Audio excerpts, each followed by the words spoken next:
Kayak kenapa sih kok, ya kan maksudnya juga kalau anak muda atau orang yang putus cinta kan kadang-kadang suka bertanya-tanya ya, kenapa sih lo baru putus terus tiba-tiba pasangan lo, mantan lo udah jadian lagi sama orang, kan itu kan aneh ya gitu. Kalau gue kan kadang punya prinsip, nggak ada nasi yang kita makan dari padi yang kita tanam sehari kemarin gitu.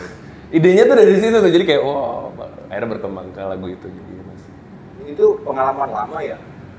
Enggak juga sih, itu pengalaman tahun lalu. Waduh, nggak ada habisnya kalau percintaan ya? Iya, nggak ada. Kayaknya lucu sih pas, oh ini bisa dijadiin lagu nih, ya udahlah, dijadiin lagu, biar jadi apa? Gue tuh jarang bisa cerita ke banyak orang sebenarnya mas, jadi ada medium bikin lagu, ya udah dijadiin lagu aja deh. Gitu. Nah, manusia aksara tuh sebenarnya tuh artinya apa sih? Sebenarnya gue penasaran tuh dari awal. Manusia aksara tuh apa sih? Oke. Manusia aksara tuh nih sok taunya gue ya waktu pas bikin. Waktu itu tuh belum nemu lah waktu pas. Oh, jadi waktu itu gue fans berat ya Bara Suara anyway. Bara Suara, Mata Jiwa tuh kan efek rumah kaca yang belakangnya A semua tuh kayak. Terus nah sebelum Manusia Aksara ada tuh gue punya band. Terus ini lucu sih. Nama bandnya Bahas Aksara. Itu lucu banget tuh. Ya itu gue waktu itu masih main gitar. Waktu itu gue obses banget sama Mas Iga, Mas Hardi gitu. Maksudnya suka banget sama Bara Suara sampai mereka main di mana-mana tuh gue ikutin. Nah, akhirnya kesempatan buat band, bingung namanya. Oh, udah Manusia Aksara aja gitu. Nah, terus seiring jalannya waktu kayak tahun berapa tuh? Itu 2016 akhir. Dan itu nggak sengaja mas buat Manusia Aksara. Jadi waktu itu teman gue dari Unpad buat acara, terus ngundang Noah, terus lewat gue mau ngundang Noah dong, cuman kayaknya di Bandung hari itu ada 2 kampus juga yang ngundang Noah, bantuin lah ngomong gitu supaya Unpad bisa yang dapat gitu. Saya gue coba ngomong sempat ngomong ke Boril, ngasih tahu, terus ngomong ke Mas Benyo waktu itu, Mas nih ada event, cuma sekedar itu info aja gitu, ini teman gue mas yang buat acara. Terus goal ternyata di Unpad, terus teman gue bilang, wah lo kan punya band, pada saat itu gue nggak punya band mas, baru keluar dari band yang sebelumnya. Main dong di Unpad di acara gue. Oh iya boleh gitu. Gue boleh aja kan, akhirnya gue ngubungin teman-teman SMA gue dulu, band waktu Prom Night. Akhirnya gue hubungin, kita buat band bla bla bla bla. Singkat cerita, nama bandnya apa? Manusia Aksara aja. Nah sebenarnya kalau artinya dari Manusia Aksara sendiri, ya aksara kan sok taunya kita itu udah dari zaman Tuhan sebelum ciptakan. Arti dari aksara itu kan zaman Tuhan belum ciptakan manusia tuh udah ada tuh. Maksudnya kata-kata, tulisan atau apa, everlasting lah. Gue menganggapnya seperti itu, opini pribadi. Terus kita manusia yang membawakan karya kita itu terbentuk dari aksara-aksara. Jadi kita berharap suatu hari nanti kita udah nggak ada, karya kita tetap everlasting untuk banyak orang. Gitu. Lumayan juga ya. Kurang lebih kayak gitu sih mas. Tapi kok bisa ke label? Nah itu tuh, gue juga ada beberapa poin. Gue mau nanya itu, kenapa bisa ke label yang orangnya itu sukanya strong? Maksudnya? Di Firefly. Oh, kenapa bisa situ? Karena udah jalannya kayaknya. Jadi gini sebenarnya, karena kan waktu itu tuh gue di musika itu diperbolehkan lah, maksudnya berkarya di luar berkarir di luar kantor sebenarnya. Diperbolehkan gitu, yang penting kerjaan nggak ganggu, karena juga gue divisi media sosial kan yang sebenarnya juga mobile. Terus ya sering jalan waktu, jadi dari awal gue interview musika, gue tuh udah bilang, Pak saya ngeband ya gitu. Oh gitu, sebelumnya udah bilang dulu.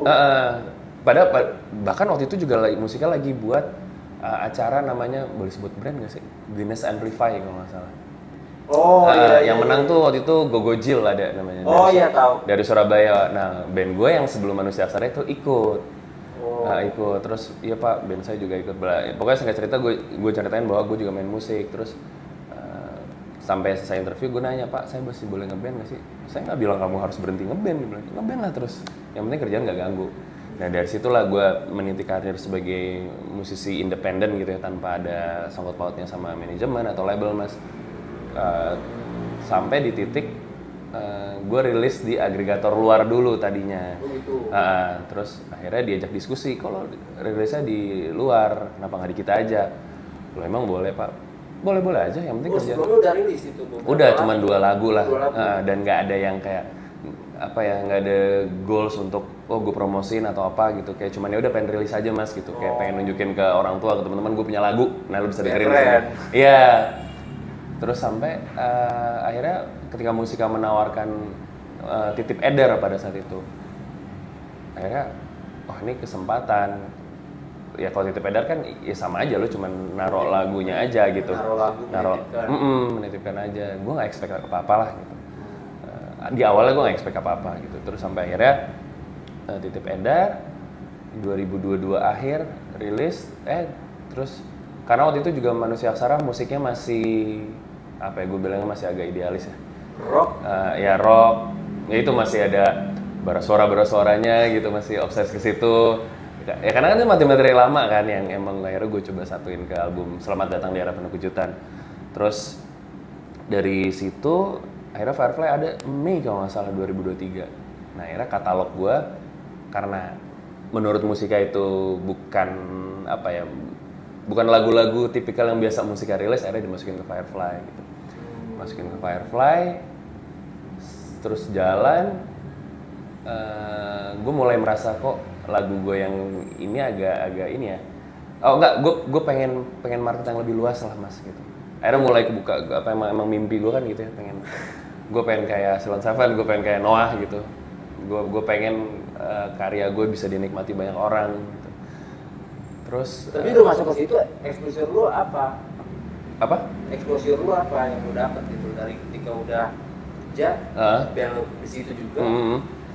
Oh banyak hal sih sebenarnya. Gue dapat mungkin ilmu-ilmu yang nggak teman-teman artis tahu, gue tahu gitu ya, mungkin ya gitu. Jadi kayak gue tahu gue harus ngapain gitu. Pada akhirnya lo mau kerja sama label, mau independen, at the end balik lagi ke musisinya sih mas. Kalau gue ngeliatnya ya, lo ketika lo rilis lagu, lo kayak ulang tahun gak sih? Kayak lo merayakan itu gak sih gitu? Yeah. Sekedar lo rajin posting di sosial media atau apa gitu. Maksudnya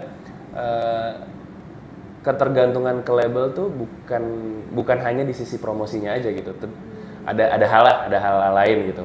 Tapi kalau buat gue tetap kayak sekarang gitu. Gue tetap merasa kayak apa ya, promosi sendirian aja gitu. Maksudnya tapi label juga ngerjain bidang yang lain. Berarti udah punya masing-masing mengerjakan semuanya. Gitu. Jadi gue jadi kan ada yang kayak gue masuk label, udahlah gue nggak mau ngerjain apa-apa gitu.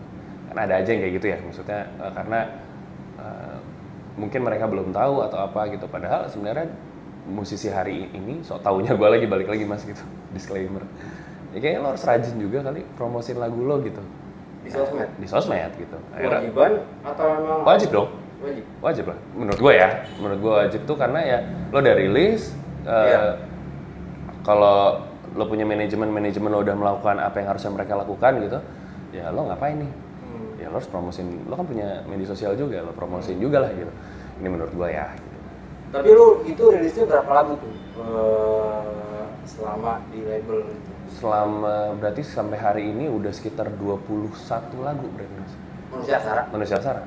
Ditambah nanti insya Allah solo gue tanggal 27 Juni gue rilis solo. Jadi gue buat solo juga gitu. Karena ada lagu-lagu yang di Manusia Aksara kayaknya nggak cocok nih gitu. Akhirnya yaudah deh gue coba buat gue sendiri. Kenapa nggak cocok di Manusia Aksara? Kan itu band lu. Karena kan berempat ya Manusia Aksara. Jadi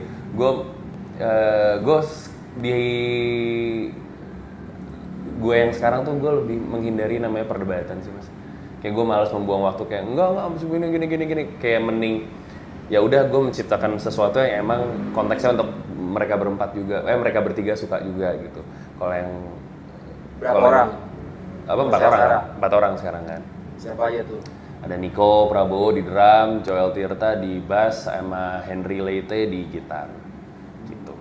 Jadi makanya gue buat solo juga gitu. Gue buat solo biar yang gue gak mau diganggu, gue maunya kayak gini, ya udah gitu. Kalau di Manusia Aksara gue bisa lebih toleransi, yang di solo gue pengen lebih ngasih makan ego gue gitu. Berarti kalau di band tuh ambisinya nggak ada? Atau ada ambisi atau obsesi? Ada dong, ada. Gimana ya, ngomong ambisinya tuh beda sih mas. Kayak kalau di band tuh mungkin lebih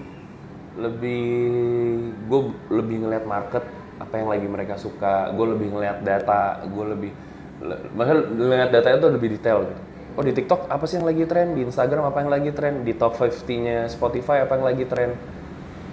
Gue coba ngolah dari data-data yang ada, akhirnya gue buat lagu yang kurang lebih dari data yang gue ambil gitu. Nah kalau yang ideal, yang solo, udah gue buat aja gitu. Secara pribadi aja. Secara pribadi aja buat enjoy gitu dengan ya tapi awalnya sih gitu ya, tapi lama-kelamaan karena udah kebiasaan kerjain di band harus lihat data juga, akhirnya kebawa juga di solonya gitu. Tapi dari yang mereka atau kalian band yang lo naungin yang ngerti dan nggak ada yang nggak ngerti itu gimana untuk buat nyatuin itu? Misalnya nih lo bandnya ngerti tapi ada yang nggak ngerti. Yang mereka taunya tuh ketika di label tuh wah ini keren dong, ini gini. Ada nggak lo kayak gitu? Nggak ada sih mas. Alhamdulillah nggak ada karena kita sering ngobrol orangnya dan anak-anak manusia aksara tuh selalu gue ajak ke waktu gue kerja gitu gue ajak ke label gitu untuk ngobrol sama orang-orang label gitu. Jadi mereka banyak insight juga gitu bahwa label hari ini bekerjanya itu beda kayak tahun zaman era 2000-an lah. Oh gitu. Jadi mereka udah paham gitu. Ada perbedaannya dari sisi mana tuh? Banyak. Kalau sekarang kan digital ya semuanya gitu. Banyak mostly digital gitu, spendingnya mungkin ke digital gitu. Kalau dulu ada ke TV, ada ke media cetak dan lain-lain, radio dan walaupun radio juga masih ada sama sekarang, banyaklah perbedaannya gitu. Label yang dulu sama yang sekarang gitu.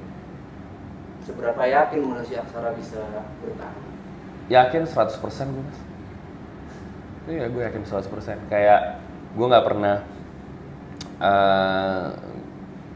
takut disandingin sama misalkan sepanggung sama siapa gitu. Kayak kemarin kita dapat rezeki buat panggung sama rumah sakit gitu. Oh iya. Ya kan gue nggak pernah takut kayak nanti kita nggak akan dapat atensinya atau apa gitu. Ya itu balik lagi ke kitanya gitu. Gimana caranya once lo dapet kesempatan itu lo manggungnya tuh kayak seolah-olah ini panggung terakhir gue nih. Orang harus berkesan ngeliat gue gitu. Kalian di band itu tuh yang lo tahu just hobi atau memang benar-benar mendapatkan sesuatu? Dapetin sesuatu sih, realistis gitu, realistis yang apa namanya kita pengen apa yang kita kerjain tuh kita mendapatkan hasil dan hasilnya itu bisa berdampak ke banyak orang juga. Hasil ini banyak hal mas ya, bukan cuman soal revenue doang gitu. Revenue pasti ada gitu, cuman ya banyak hal lah ininya. Pasti ada goalsnya gitu. Tapi kalau yang lu baca deh The Last Word lah ya. Yang lu baca buat anak-anak band yang lu pelajari tuh mereka tuh pergerakan seperti apa sih? Anak-anak band mana nih? Yang mana aja, yang lu baca lah kan pemikiran kadang-kadang beda. Oh dari gua, dari lu, anak band juga, lu di label juga, karena kan berbeda kan. Karena kan pemikiran gua dan lu atau siapapun itu berbeda. Nah, gue mau tahu dari lu gimana sih melihat anak-anak band zaman sekarang, apalagi yang perbedaannya banyak kan? Anak-anak band zaman sekarang gue ngeliatnya kreatif sih mas ya, lucu. Maksudnya gue ngeliat kayak For Revenge itu menarik ya. Gue ngeliatnya maksudnya nggak cuma hanya di panggung gitu, tapi di media sosialnya pun juga. Oh gila ya lo mengolahnya dengan sangat baik gitu. Even Silon Seven gitu. Gue ngeliatnya tuh kayak sesimpel lagi ngerayain hari raya Idul Adha terus mereka bikin kayak mini series segitu aja kayak ini ya zaman sekarang harus kayak gini gitu buat supaya lo dilihat gitu. Atau gue ngeliat Fish gitu itu oke. 5-10 band nangkapnya metal ya gue mereka juga oke gitu. Maksudnya untuk ukuran band metal mereka sangat memperhatikan estetika seni di luar mereka main musik gitu, tapi di media sosial gimana mereka kreatif itu bagus. Sekarang banyak banget yang itu bersaingnya tuh bukan cuma lagu sekarang. Brand image lo bersaingnya sekarang banyak banget gitu. Yang menurut gua gitu. Tapi kalau lagu yang pengen hits banget cepat itu susah ya? Wah itu kayaknya Allah doang yang tahu. Karena For Revenge kan itu hitnya belakangan ya? Iya. Mereka kan udah lama kan ya, 2008 kok udah 16 tahun apa ya kalau nggak salah tuh For Revenge. Hitsnya tahun 2000, pokoknya pas gue denger Serana tuh awalnya waktu itu dikasih tau sama Mas Mano lagi 2021 lah gue baru denger lagu itu. Katanya sih lagu itu udah lama juga ya, cuma ya pokoknya kan katanya lagu itu meledaknya agak terlambat ya. Tapi emang kayaknya begitu ya sekarang itu. Terasa juga di lagu Manusia Aksara tuh yang salah. Setelah 7 bulan tuh baru bergerak di TikTok gitu. Berarti lu nggak pengen cepet terkenal dan dikenal ya? Atau band Manusia Aksara tuh kayak gitu? Kalau cepet dikenal atau kalau terkenal tuh mas kayaknya bonus ya gitu. Pengen lah. Karena kan itu kan mempermudah gini. Terkenal itu kan akan mempermudah lo untuk karya lo bisa lebih banyak diterima sama orang. Iya. Ya nggak sih gitu. Kalau pengen cuman kan gue nggak tahu rumusannya mas gimana gitu. Nggak mungkin kan gue buat kontroversial gitu. Rumusannya cuman yang nyiptain Bumi dan Langit. Iya, cuman itu doang kayaknya. Thank you lah. Sama-sama, Mas. Mampir.